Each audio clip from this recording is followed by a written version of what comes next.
제가 이렇게 아침부터 어딜 가느냐? 내장 지방 레벨이 1레벨이 됐습니다. 아, 뿌듯합니다. 세 가지의 조화가 저는 정말 중요하다고 생각합니다.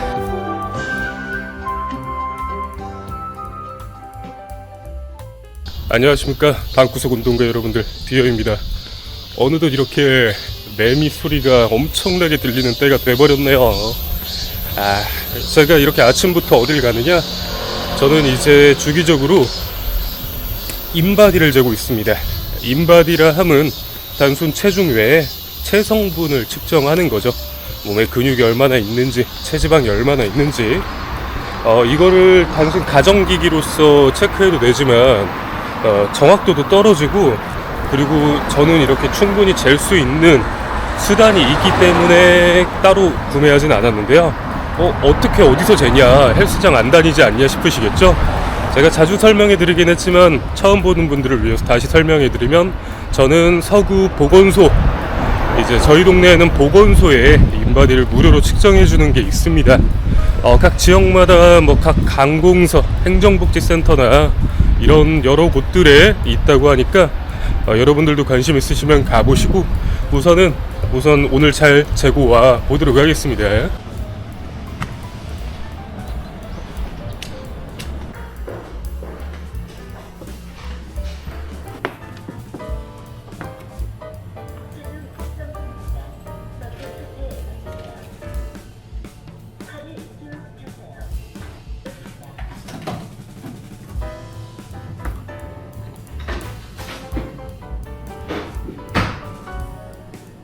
자, 인바디 잘 재고 왔습니다.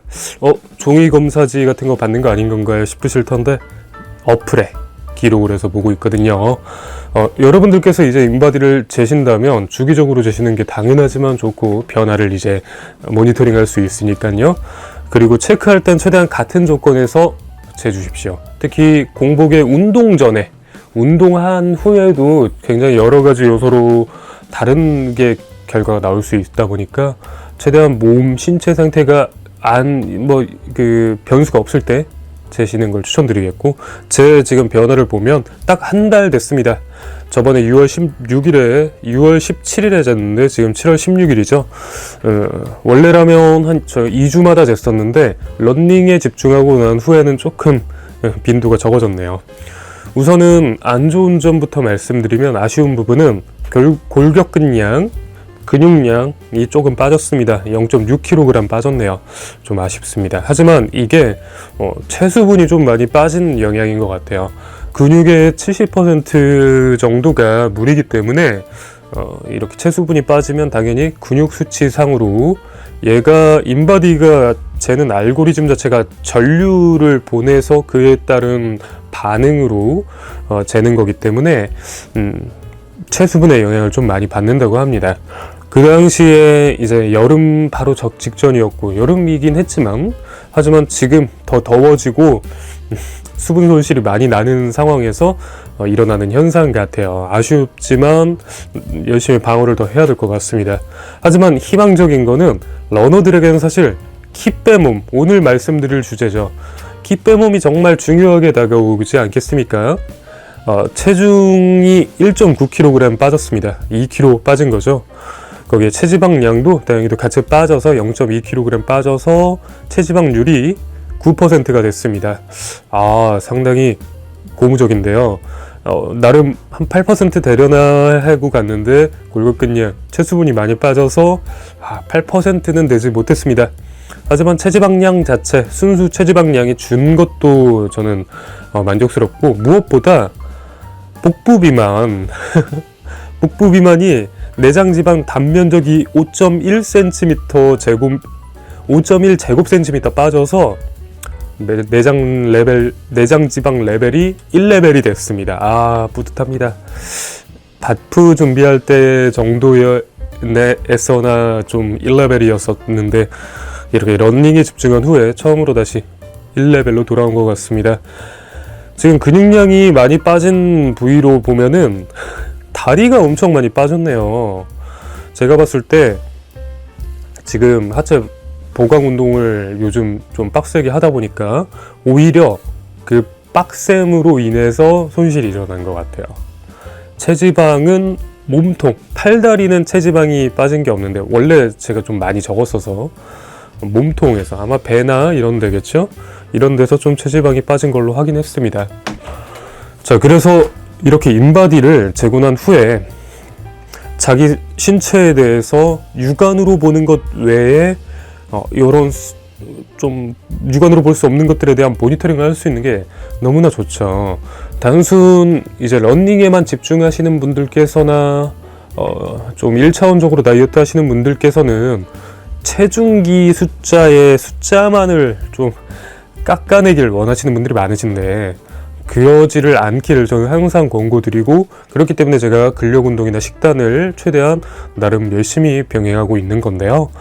오늘 말씀드리는 게 이제 킥빼몸이라고 말씀드리지 않았습니까? 러너들 사이에서의 킥빼몸은 생각보다 굉장히 중요시 다뤄지고 있죠.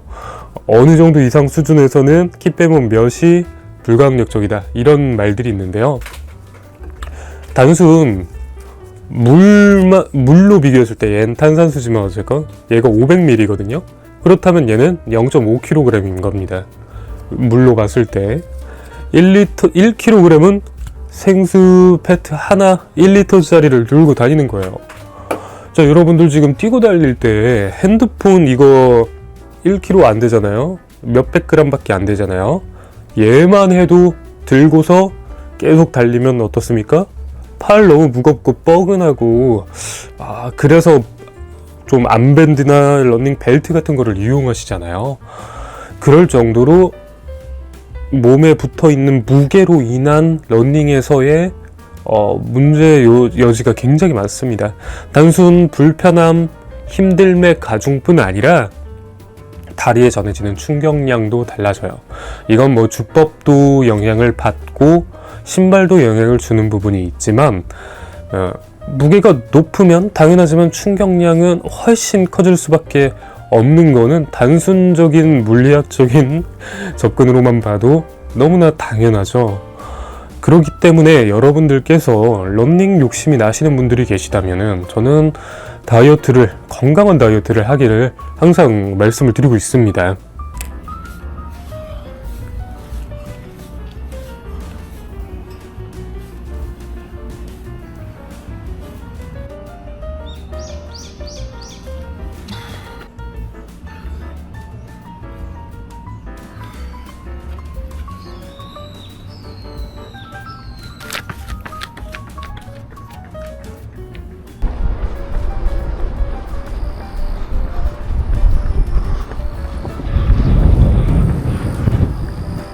자, 대부분 러닝을 시작하신 계기가 뭐 보통 건강관리 혹은 뭐 다이어트 이런 것들로 시작하셔서 이제는 단순 러닝 기록 향상을 목표로 하시는 분들이 또 있으실 겁니다. 크게는 두 가지 결이라고 저도 생각을 합니다. 다이어트와 러닝 기록 향상. 근데 이 양쪽 모두에 대해서 다이어트, 그러니까 체성분에 좋게 바꿔야 되는 노력은 불가피합니다. 다이어트를 단순 그냥 체중계 숫자만 줄이려고 한다면은 일례로 마른 비만이라는 말이 왜 있겠습니까, 여러분? 실제로 체성분의 밸런스가 중요한 거죠. 단순 체중계 숫자만 줄이려고 한다면 시금전폐하고 그러기만 해도 체중계 숫자는 내려갑니다. 운동할 필요도 없어요. 근데 그렇게 됐을 때 문제점을 여러분들도 잘 알고 계시잖아요. 보기에도 당연히 안 좋고 건강에도 크게 문제가 생기고, 또 이제 러닝 실력 향상적인 부분에 대해서도 단순 체중계 숫자만 줄이려고 한다면은 퍼포먼스가 떨어질 수밖에 없습니다. 내가 실력을 올리려고 다이어트를 하는데 오히려 기량이 떨어지는 거죠. 근육이 하는 일이 당연히 하지만 많고 중요하다는 건 다 아실 겁니다만, 그 골격근량, 근육량을 제대로 유지하거나 관리하지 못하시면은 기능적인 저하가 분명히 찾아오게 됩니다. 그러니까 제가 항상 말씀드리는 세 가지의 조화가 저는 정말 중요하다고 생각합니다.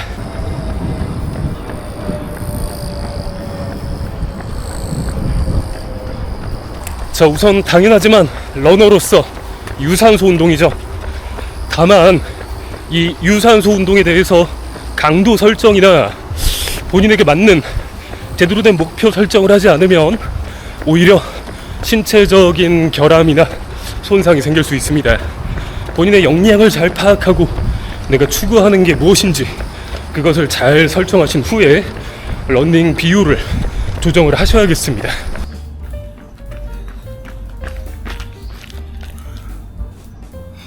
자, 그리고 두 번째는 어느 누구도 부정할 수 없는 식단입니다.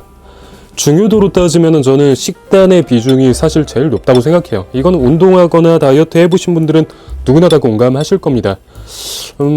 퍼센티지로 따지면 얘가 6 정도 혹은 그 이상 한 7, 8까지도 저는 중요하다고 생각하는데요. 단순 그냥 적게 먹어라, 뭐 어떠한 뭐 특정 식품을 먹어라, 이건 아닙니다. 탄단지 비율에 맞춰서 양껏 본인에게 적정한 양을 섭취하는 거를 추천드릴게요. 저는 제가 다이어트식으로 파스타 먹는 게 이제 정착이 되어가지고 아침에는 이제 다 아시겠지만 오트밀과 닭가슴살, 점심은 이 파스타, 운동 전후에는 프로틴, 저녁을 일반식 먹고 있습니다. 일반식 저도 먹긴 해요. 다른 분들이 너무 많이 지금 걱정을 해주시고 계신데 걱정하지 마십시오. 딱 유지, 지속 가능성을 염두에 둔 식단을 하고 있습니다. 그리고 그런 것들로 부족한 영양분들이 또 있지 않겠습니까? 비타민이나 또 필수 그런 아미노산유나 이런 것들에 대해서는 또 영양제로 섭취를 하고 있기 때문에 걱정 안 하셔도 되고, 여러분들께서도 식단 무조건 좀, 그러니까 다이어트에 욕심이 있는 분들은 무조건 가져가십시오.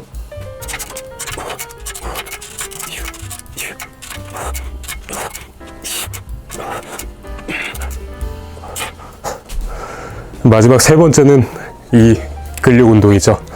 저는 유산소, 식단, 근력 운동의 비율을 개개인에 맞춰서 조정해서 계속 유지해 나가야지 건강한 신체, 건강한 체성분 이런 것들이 이루어진다고 생각하고 있습니다. 실제로 제가 그거를 인증하기 위해서, 증명하기 위해서 나름 노력하고 있는데요. 최근에 러닝에 엄청 집중했을 때, 특히 이번 전반기 때는 하프 마라톤도 있었고 풀코스 저에게는 굉장히 큰 의미의 풀코스 대회도 있었기 때문에 근력 운동의 비중을 실제로 좀 낮췄었던 게 있었습니다만, 그때 몸 상태는 조금 아쉬웠어요, 오히려.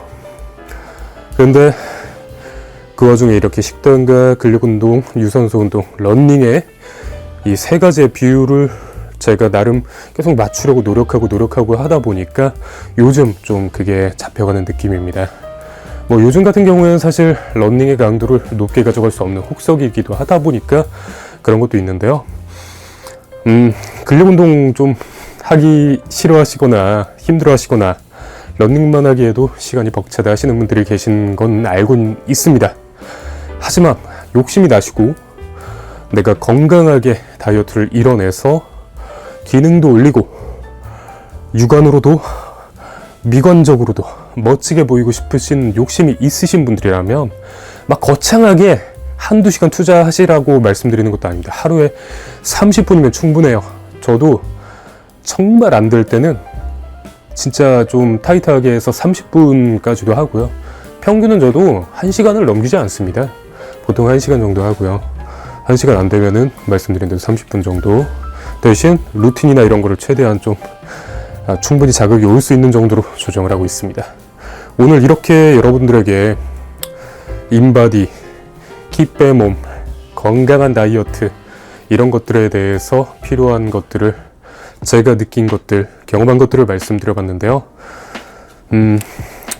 번거로우시게 느껴지시고 나는 저렇게까지는 못하겠다 싶으신 분들이라면 어쩔 수 없는 건 알고 있습니다. 모두에게 이걸 강요하고 싶진 않습니다.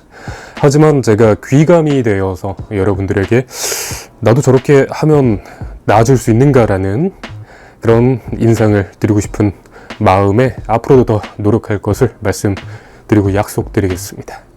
다음에도 더 좋은 영상으로 돌아오겠습니다. 디오였습니다.